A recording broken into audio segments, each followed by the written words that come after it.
say. So, just kidding. I've been in the industry as a critic or journalist for many years. I mean, if you call the 15 years and many years, but yeah, I've been in the industry 15 years, and the most difficult challenge for a scholar, either scholar or journalist, of pop culture is this. So because of the nature of the pop culture, the moment you believe you kind of analyze something and draw some kind of like theory out of it, it starts to change. All of a sudden, it just keeps changing. It really upsets me every time, but it's also very interesting and challenging too. So, like here's the thing. Like 5 years ago, I never expected this kind of opportunity. Talking about Korean pop culture in front of American like educators. So yeah, it's a good thing. It's a good thing. Yeah. Then Psy and Gangnam Style came along, and all of a sudden, everybody starts to be wondering and curious about Korean pop culture and what's the nature, what's the strategy, what's the characteristic of the Korean pop culture, and how is that even possible? And things like that. Anyways, the landscape around the Korean pop culture today seems to be ever so dynamic and diverse. It's not just Psy or Gangnam Style. It's about film, about even food, even cosmetics. But for today, I will talk with you about some of the crucial elements that has defined the essence of Korean pop culture and Korean wave, Hallyu. Before we begin, I know I'm supposed to talk about pop culture, Korean pop culture, but do you love sports? Because I love sports, especially the Olympics. So I talk about it first. I love the Olympics since I was very little. My first, personally, the first Olympic I still remember is the 1984, the LA Games. Remember that, 1984? Yeah. Yeah, I feel like I'm kind of an old person here. But anyway, but the most memorable and, I mean, personally, and even emotional Olympic Games for me was the 1988, the Seoul Games. It was so important, game for Koreans in many ways. I mean, look, nobody even knew where Korea is, before the Olympic. But Korean people, they hosted this unprecedented sports event very successfully. First of all, for a sports historian, this is very unforgettable event because it's the first Olympic in the Cold War era that US, Russia, Soviet Union at the time, and West and East Germany, came together, participating and playing together. So it was regarded as an event of harmony, peace, love, understanding. It sounds like the name of the song. Anyway, I almost watched every games. But here's the thing, definitely my first team, my favorite team is the Team Korea, but my second favorite is Team USA, because I mean South Korea, the USA historically they're biggest, the closest ally. So I remember everything about U.S. Olympic teams at the time. The Florence Griffith Joyner, Flojo, or the Carl Lewis, Matt Biondi, the swimmer, Janet Evans, the great the diver, the Greg Louganis, all those like great names. But in music historian's point of view, it was also very, very memorable and highly critical, decisive moment. Because on top of all those like accomplishments as a sports event, we had a great music. It's the 1988 Summer Olympic theme song.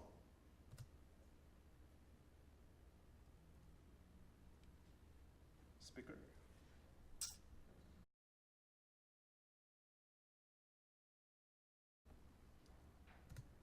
You might remember the song "One Moment in Time" by Whitney Houston. That was sort of like an unofficial like a team cheering song for the U.S.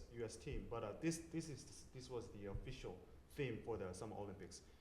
The song is called Hand in Hand, performed by Koreana, composed by Giorgio Moroder, the Italian-American disco guy, disco king, who wrote a many like hit song for Donna Summer, for example. The song itself sounds almost impeccable. It's uplifting, the great melody, capturing almost like every great like atmosphere and vibe of 1980s pop music. The lyrics are also legend. Hand in hand we stand, all across the land we can make this world a better place in which to live. Hand in hand we can start to understand, breaking down the walls that come between us for all time. Sounds kind of weird because nobody really knew about Korea before the Olympic, but the Koreana, all of a sudden starts to talk about peace, love, this global theme, rather than just introducing Korea to the world outside. So this is just a legend in Korean pop music history. I know a couple of like backstories about this song. In 1988, before the Olympics, the South Korean government were desperately looking for like qualified composer who could write a song about the Olympic for this event. But they failed to find one locally. So what they've done was they contacted Polygram Records, which was the official record of the release of the Olympic albums at the time.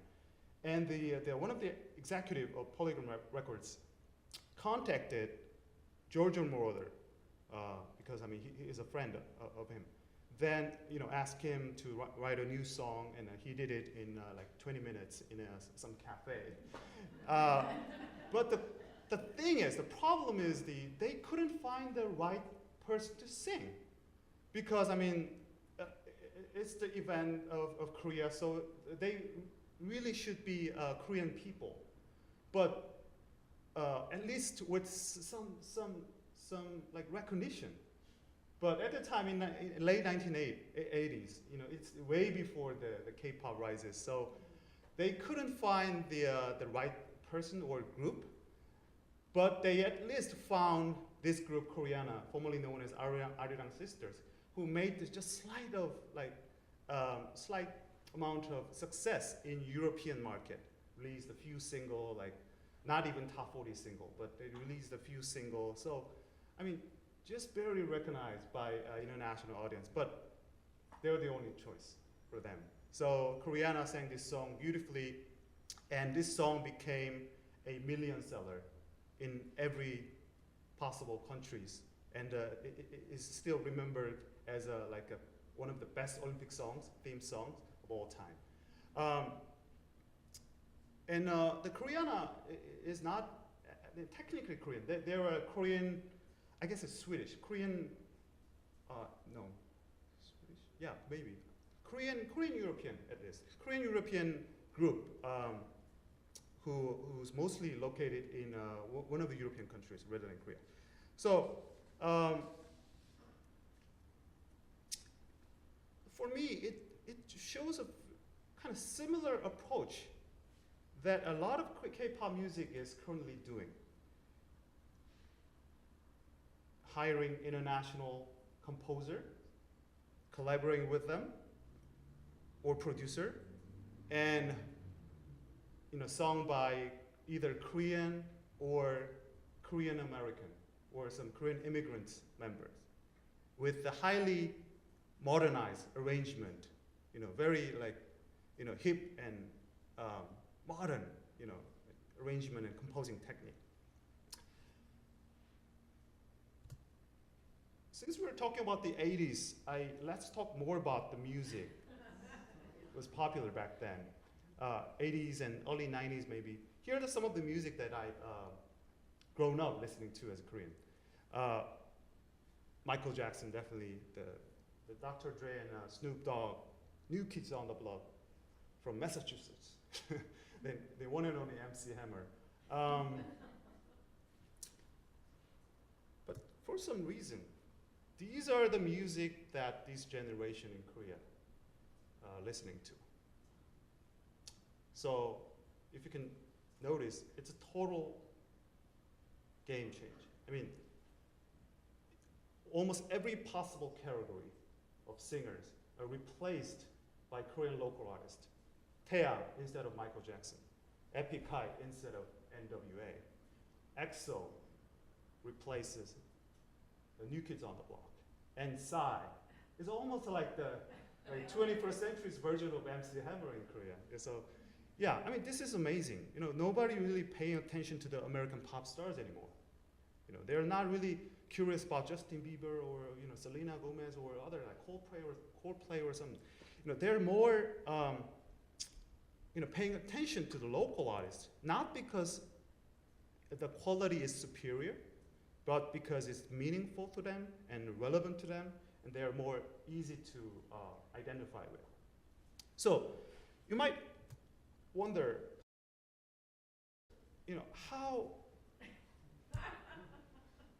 how did we, I mean, as a Korean, how did they get here? They get there. Most importantly, what makes K-culture distinctively Korean? Who made this and how? I'm not be able to answer all those questions, but let me share some thoughts as a critic and analysis that I had. So let's talk about the music first. First of all, they have been trying to unbuild traditional Korea to build a cosmopolitan modern Korea through pop music. And the best strategy for that goal was the concept that I would call non-nationality.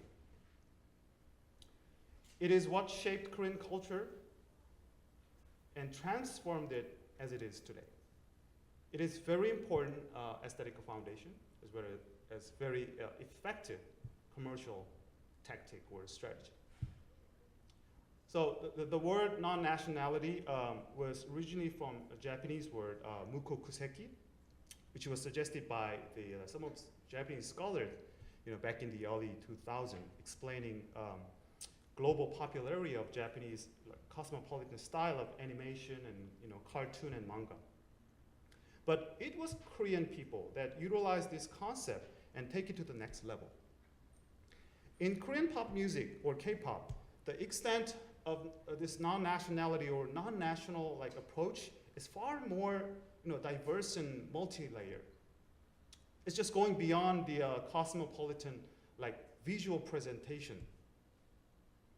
So, for example, it can be practically anything if it could erase a sign of nationality as a Korean culture.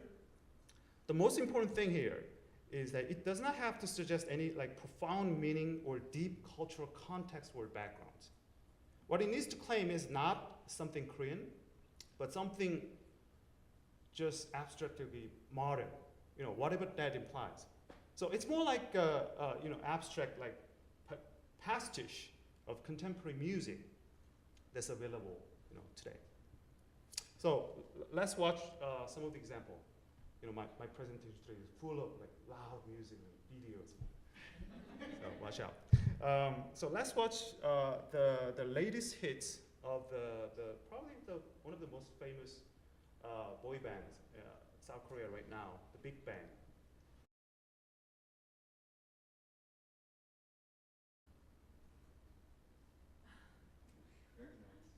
What's going on here?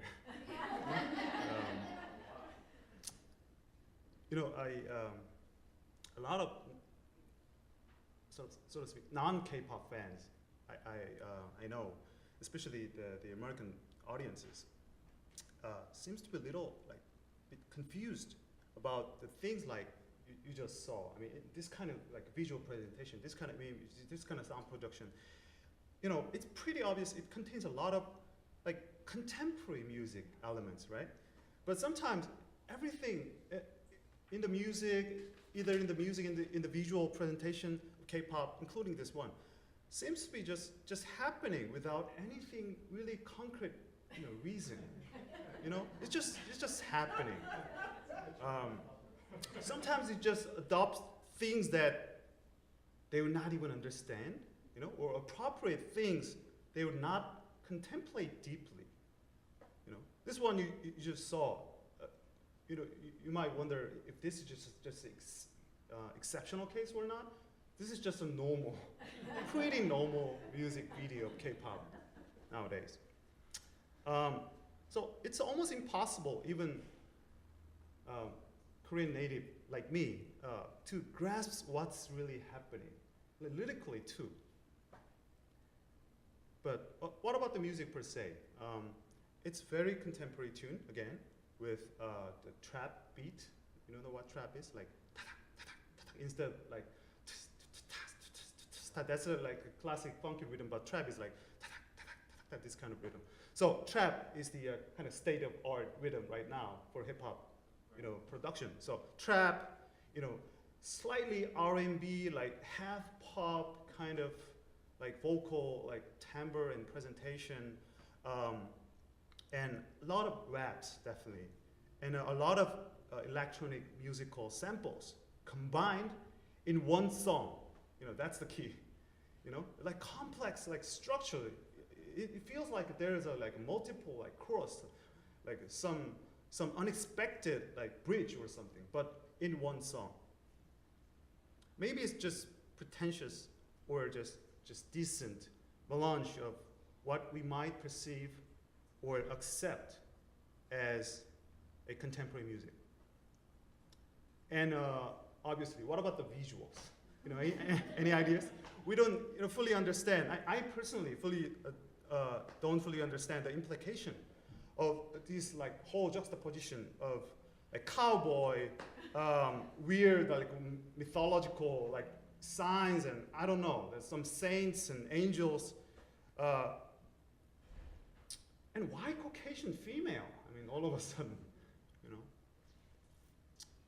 So this is what I would call like incoherent, incohesive, like colorless, odorless nature of K-pop, which is definitely depriving of what we believe, what they believe Korean, or at least East Asian. But at the same time, this is very ironic. This is exact nature that contemporary audience loves about K-pop.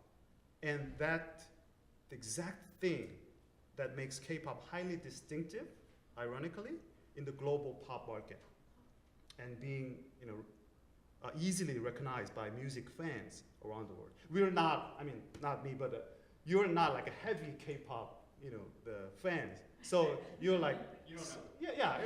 What is it? What's the difference? But for them, for the core audiences, this is Korean thing. You know what I'm saying? This is distinctively Korean in terms of sound production, the song structures, and the visual presentation. What about the androgyny? What is it? The men and women look kind of the same. Is that typical? Yeah, it's very typical. Like a female, like feminine masculinity. Right. Pretty face with six packs. That's kind of combination. That's pretty prevalent in Korean boy band formation. Because that's hip hop videos in the U.S. Gender differentiation Yep. is really strong, but here it's not. It's like very different. Yeah. I mean, most importantly, it just works. That's the key. Shall we watch another example? So talk to me. Anything you found it interesting? A cultural reference? Yeah, and I'm just looking at, there's an innocence that's expressed, and Yeah. then also there's, that movement from teenage, and Yeah. there's the adult, and Mm-hmm. Even though this one seemed to be more formally coherent, because it looped around and it all came together at the end, both videos were free associating, right? You can Right. just go from one thing to another sort Mhm. of randomly. Yeah, musically too. I mean, Yeah, hybrids. So one of the things that seemed like is you're seeing a lot of different kinds of cultural images of classic cultural images of women from different cultures. Yep. There's definitely Japanese Mhm. influence in that one scene. I'm going, Gone with the Wind. Yeah.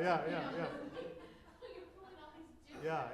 pieces out. Yeah, the Japanese like schoolgirls, Yeah. like fashion, then the cowboys all of a sudden, then the Alice mentioned the Hong Kong, the Killers, you know.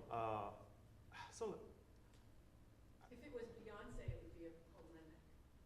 I mean, Beyonce in general is everywhere. But like her Lemonade. Exactly. And the Super Bowl. Yeah. Yeah. And American cheerleader. So it feels like it's not just like like East Asian, but it's also like pan teenager culture, you know.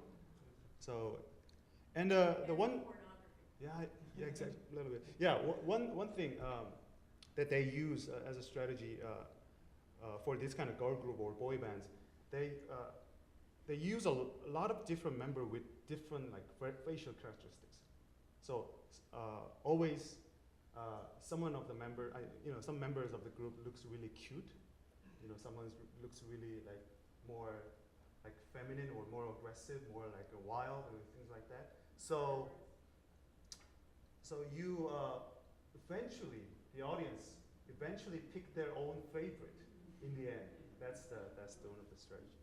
So, and also the K-pop in general is highly hook-oriented music. So like, shut up baby, over and over. And it's really strong. Usually they really pay attention and pay so much energy on making this really memorable hook.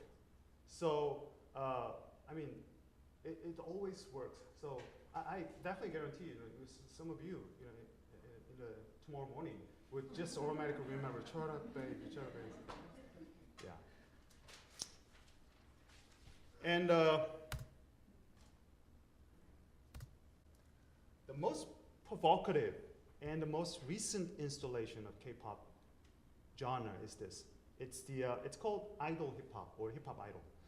I'm pretty sure that everyone gathered here grew up listening to some extent, listening to some hip hop, hip hop or hip hop-ish, like rap-ish song, So did I. I really love to tell you this story. In Korea, there are a lot of like bases, American forces bases, like military camp. And I mean, that's the agreement between South Korea and the United States after the Korean War.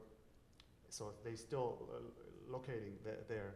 And so US government created this broadcasting system, actually a channel, the one channel for the troops in Korea. It's called AFKN. It's American Forces Korean Network.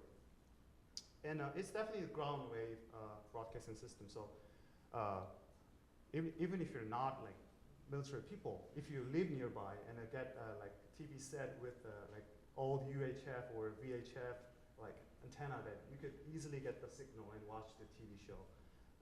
And that's how I learned all of that. That's how I listen to the American pop music. That's how I learn the language, the manner, the mindset, and all the like characteristic of American pop culture. And this is just one channel with like all-star lineup. So you can watch every like great TV show from different like TV station like CBS, ABC, NBC. You can watch the good things in just with one channel. It's really convenient. So like, yeah, I mean it. It's, from the morning show. I mean all the like the famous like afternoon soap opera like Guiding Light, General Hospital, those things, and the primetime TV show like MacGyver, El Wolf, those 80s materials, and even the late night show, Johnny Carson, and Jay Leno, Letterman. I watched everything, but my favorite thing, what I loved most about the AFK was the opportunity to watch and listen to hip hop music, because there was a heavy censorship there back then, so there was just impossible to get this parental explicit lyrics kind of the hardcore hip hop music in just legitimate way. So, but if you turn on this TV, you can definitely watch the music videos. My all-time favorite AFKN TV program was Casey Kasem's American Top 40. So, yeah, so that's how I, came to know about Public Enemy, NWA, Run DMC, MC Hammer, Bonnie Lies. Remember the name? Bonnie Lies. But at the same time, we all know pretty much about the history of idol pop music. So-called bubblegum music, like Osmonds, the Berry Gordy and Motowns, the Miracles, and Supremes, and everyone. In early 19, there was a revival of Motown. So there was a New Edition, New Kids on the Block, Boys to Men, those names. Backstreet Boys and NSYNC, quite similar. The idol pop music shaped American pop culture as much as rock and hip hop has ever done. So now, traditionally, these two, like hip hop and idol pop, are two very different realms and almost like polar opposite musical entities, practices. What are some of the essence of hip hop? It's locality, race, ethnicity, culture. It's always about who you are. Where are you from? Who are you representing? Or where are you representing? That's how they claim their authenticity as musicians. But what about idol pop? It's rather about factory forged, manufactured, trained, configuring music that's all about training, and producing, directing, all about commercial value over artistic value. But Korean idol hip hop is telling us that these are somewhat reconcilable. First of all, they're trying to embrace the element of artistry and authenticity in hip hop. They're showcasing the fact that they're not simply manufactured, but creating their own music and producing themselves. So this sense of agency, musical agency, or self-aware musicianship is very important in this kind of genre.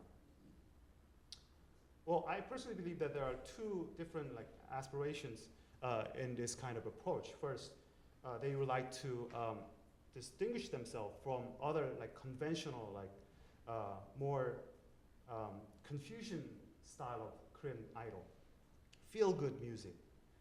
In that way, it also gives the core audience a little bit of pride, for some reason. The kind of thing that normally not allowed for pop music listeners.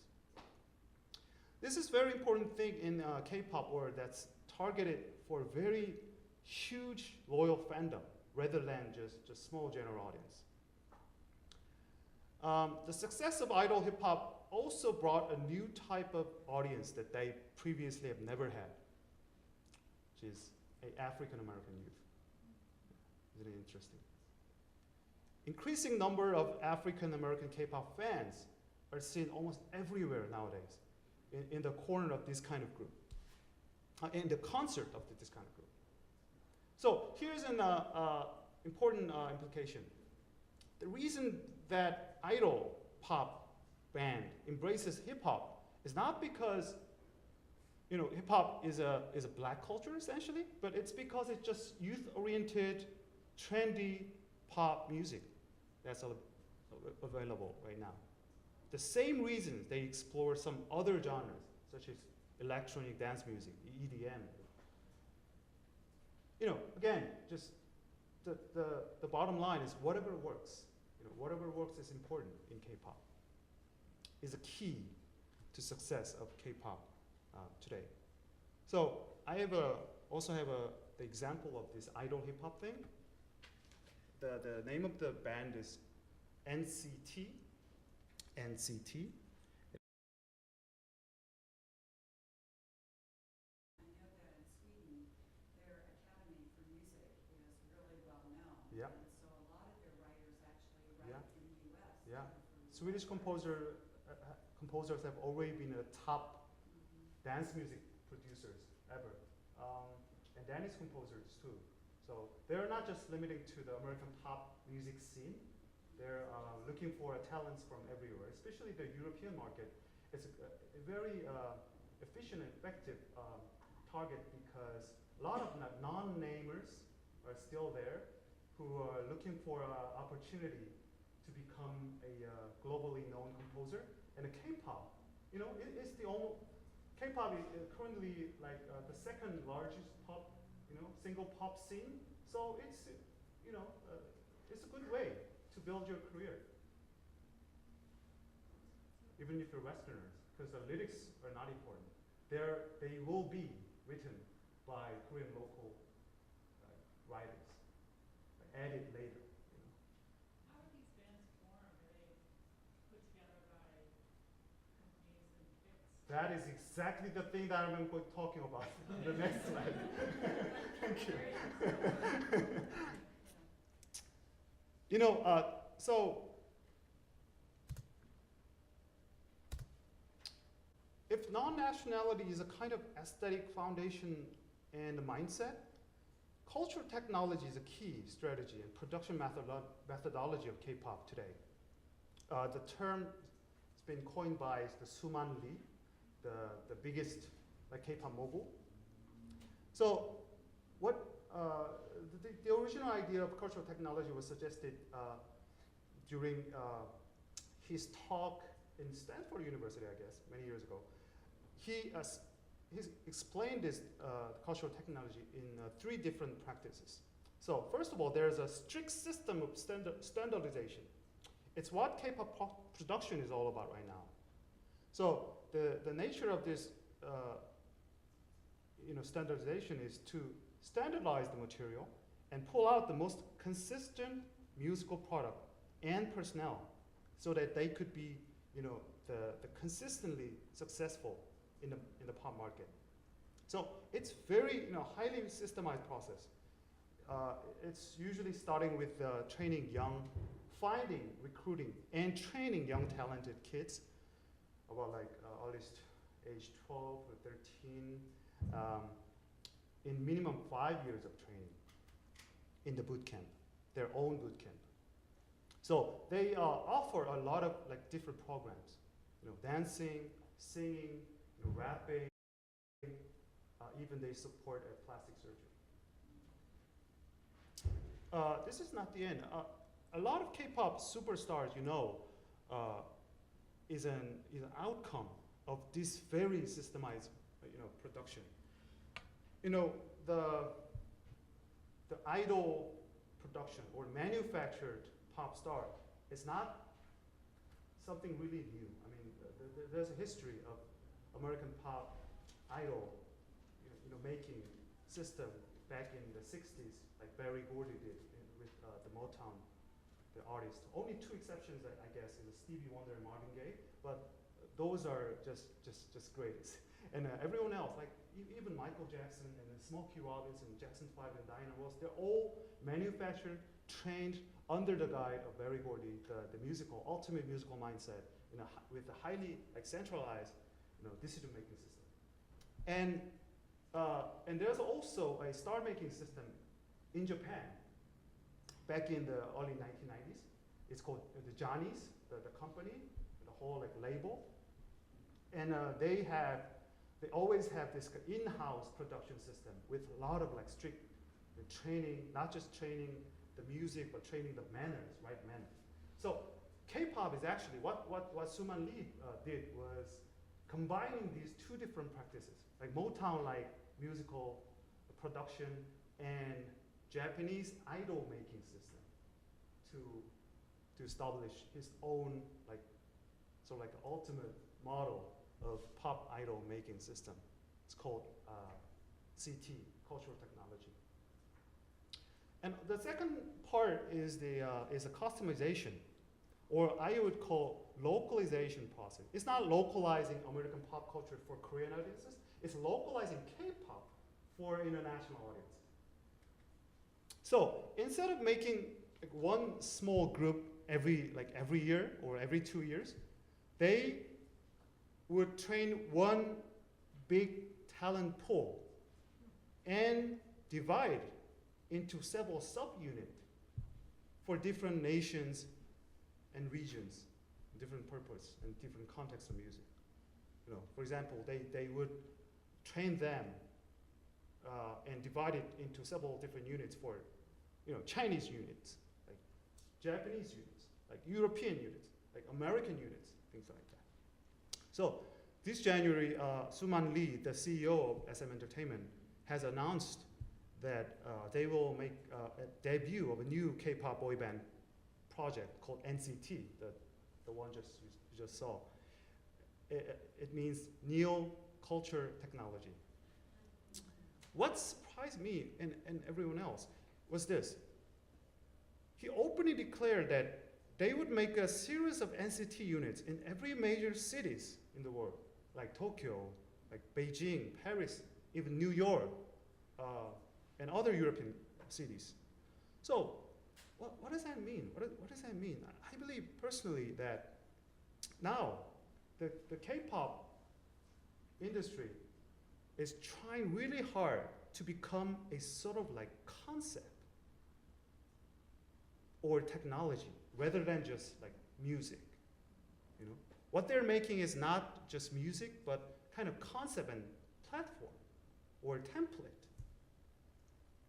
This is just surely big idea, very ambitious idea.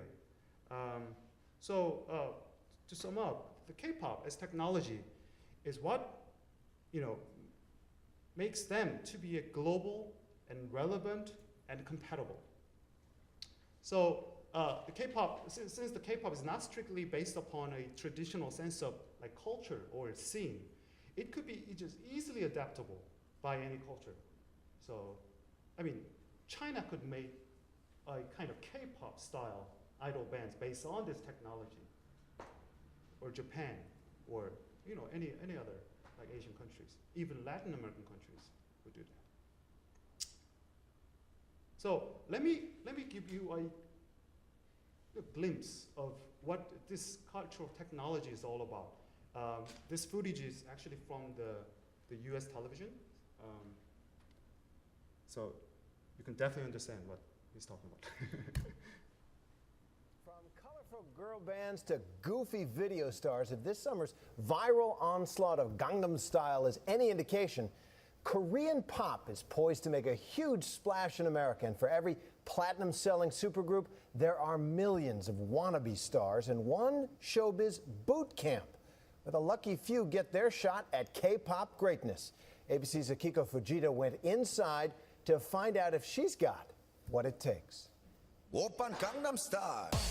Korean viral sensation Psy has trotted to the top of American charts, his Gangnam Style video garnering more than 400 million hits. But Psy is just the leading edge of a South Korean pop invasion. Come on. A wave of supergroups with infectious hooks and sleek moves. The hottest act, a 9-member girl group called Girls' Generation, complete with chart-topping hits in multiple languages, lucrative endorsement deals, and millions of hits on YouTube. Hi, ABC! But like generations of American superbands, these groups aren't born so much as built. Starting at a kind of boot camp run by Korea's largest record company, SM Entertainment. Every week, hundreds of wannabe stars flock to global casting calls to sing and dance for a chance at K-pop stardom. Those lucky enough to be discovered sign long-term contracts and spend years in a trainee program, learning discipline, perfecting every pitch, mastering every move. You follow me in here. We'll see how it goes. This is the first time cameras have been allowed inside the hit factory for a crash course in idol training to test my own K-pop potential. First stop, the recording studio. I decided long ago never to walk in anyone's shadow. Turns out it's not as easy as karaoke. Next, it's on to hip-hop with these savvy teens. But it's clear hip-hop is not my forte. The most challenging class, a lesson in Korean. Chicago native John Sup shows me how it's done. 하나, 둘. It kind of stings a little bit. Okay. Cool. For the lucky handful of successful trainees, they are cast in one of SM's signature supergroups. Their debuts rolled out like Hollywood blockbusters, with sales now topping $3 billion a year. This perfectly packaged K-pop is poised to become one of South Korea's biggest exports. For Nightline, I'm Akiko Fujita in Seoul. That was just a poor choice of song. Don't ever attempt to sing a Whitney Houston song. That would be just embarrassing. You know, and I also illustrate the cultural technology thing. I mean, this is just a visioning and a training thing, but the sub-unit thing, I would like to illustrate this by this, comparing these two videos, actually done by the same group, with exactly same song, with exactly same choreography, but two different versions. Yeah, I know you'll be very confused. So let's just watch it together.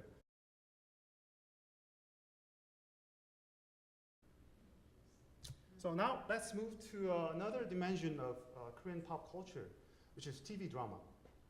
On one hand, K-drama exactly follows the path of K-pop philosophy, unbuilding traditional Korea to build modern Korea instead.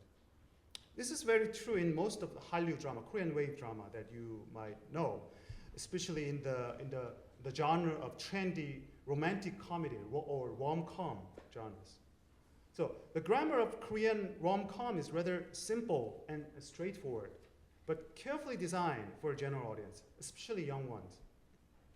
So here are some basics. Here are some templates. It deals with universal themes, right? Which is love, relationship, jealousy, love. I mentioned love twice, but anyway, love is important. But it's just not love. It's modern kind of love. You know, young lifestyle of Korean, modern Korean like cityscapes. You know, while very romanticizing and idealizing the young Korean male and female and lifestyle. And on top of that, it's very safe. You know, it's just about love and no like, you know, deep kissing or like a lot of exposure or something. It's very safe to watch. If you think of like Sopranos or like Better Call Saul, it's exactly opposite kind. It's very safe content. And it's inevitably star-oriented drama rather than just plot or story-oriented one. So sometimes it's natural to feel that the whole story feels a little too like dull, you know? It's just totally simply like simple and, you know, just predictable. But it's amazingly addictive at the same time. Like some salty potato chips, like once you eat them, you just cannot stop eating it. You know, so let's just watch a short excerpt of a Korean rom-com and just pay attention to the production value and you know how the whole story is always, you know, focused on the characters rather than the story itself.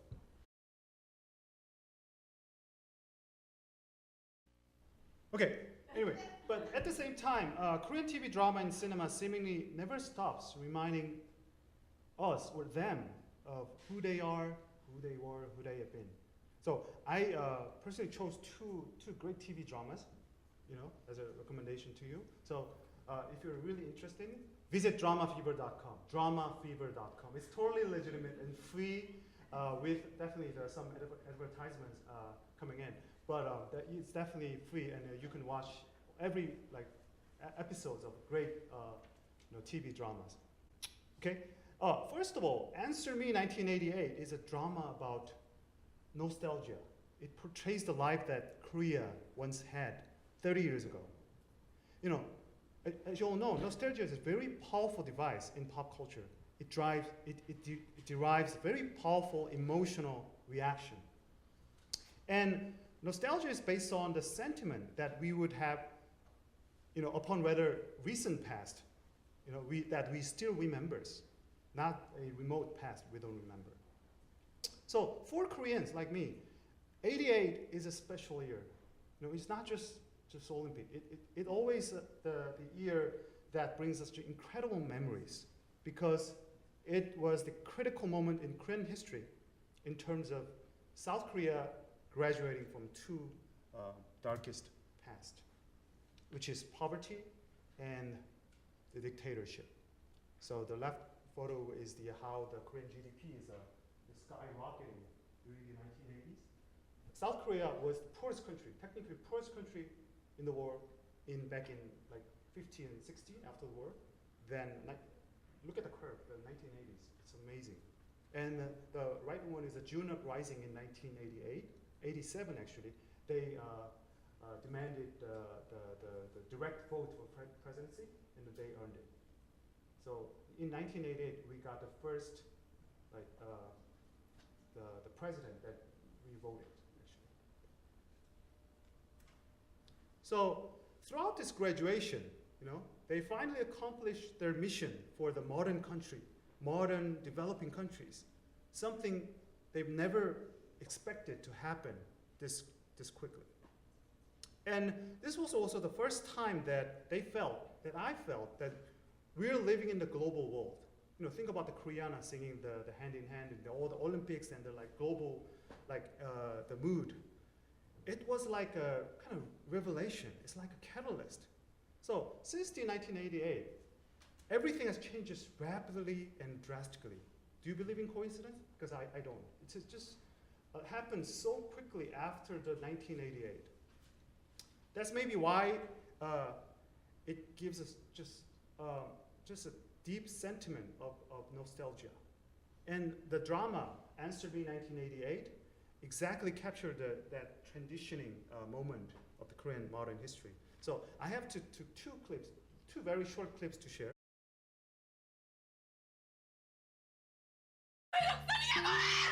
That's for the deep sorrow of the second born. Even when you're female, that's something that you would expect to happen every time. Because money would be spent for the boys, the firstborn sister, but not a secondborn girl. So that's the kind of thing that we have, back in 80s and early 90s. And this is exactly the thing that we used to have.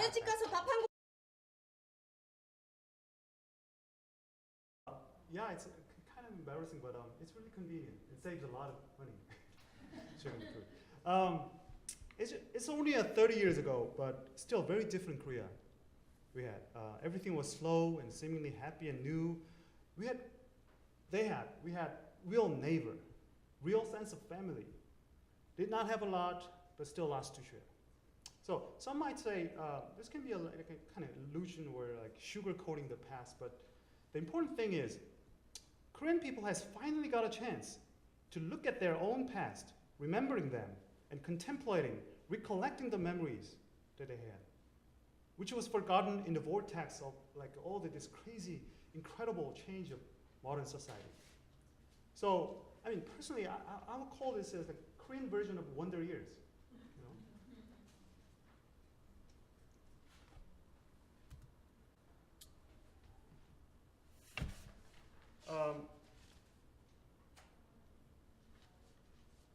This very idea of remembrance, memory, recollection, nostalgia is some of the key spirit found in some of the most influential TV drama and cinema as well, such as All to My Father and Spirit's Homecoming as well. All are based on real history and a critical moment of Korean modern history that we often forget just too soon. All to My Father covers the almost entire history after the war period. And the Kyuhyang, the Spirit's Homecoming, is in particular dealing with the comfort women issue. The comfort women, you know what it is? The young female, forced into the kind of sexual slavery under the Japanese Empire during the World War II. it's a still very delicate and delicate diplomatic issue between Korea and Japan. So I don't have much time. Okay, yeah. So let's just skip this excerpt. Just don't forget dramafever.com. It's totally free. Anyway, people just used to ask me this question a lot. Is Korean really, is Korean pop culture really Korean? Or are Koreans suffering from cultural amnesia? But, like we've seen today, I think it is far from any kind of like amnesia, which is loss of memory. Still, South Korea is very popular for its historical drama, both in authentic history or just historical fiction drama. So, I don't know, let me put it this way. I've always believed that Korea always taken this sort of like ambivalent sentiment and strategy toward modern Korea. I would call that a double-track modernity. So think about it. For more than 60 years after the war, they desperately pursue a path of modernization and globalization. The success of Samsung Electronics and Hyundai Motors, the skyscrapers in Seoul, such incredible accomplishment for sure.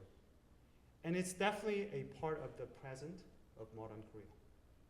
At the same time, I've never known any modern country putting so much effort and money to preserve and promote their own culture.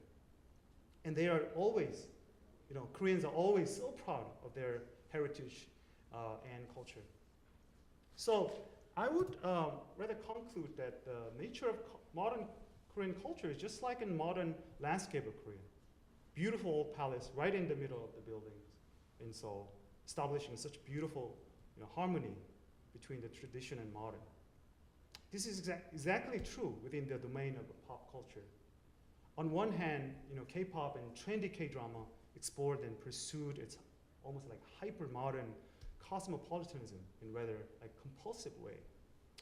In doing so, it abandons what we believe Korean nature and obsesses with the non-national realm. At the same time, however, it constantly tries to revive and reinforce the spirit of Korea, reminding us who we were and who we are now and who we hope to become. Korean pop culture exactly mirrors the process of Korean modernization. It was fastly done, hastily done, being obsessive about Western kind of aesthetics and modernity, but preserving the tradition as much as possible. So I believe this kind of like duality is the real strength and the charm of the Korean pop culture, and that's exactly the element that makes Korean pop culture really powerful and distinctive in the global market. Thanks so much.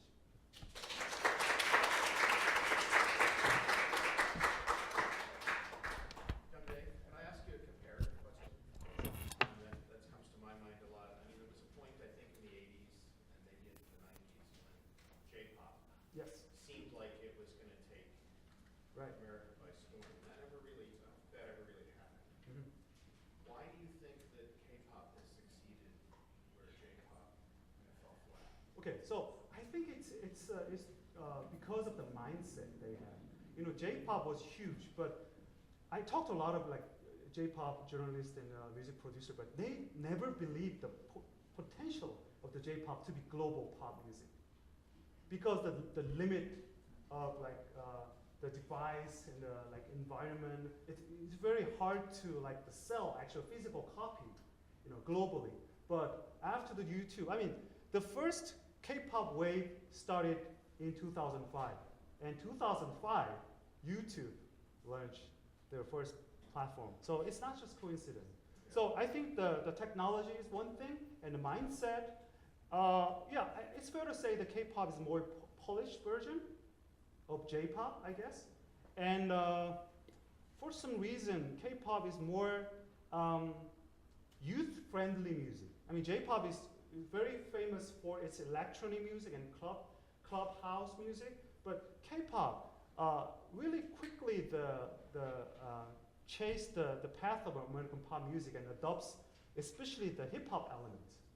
And hip hop is everywhere right now, and hip hop and EDM are the two like the biggest pillar of the pop music. And K-pop is very smart enough, embracing those two elements together.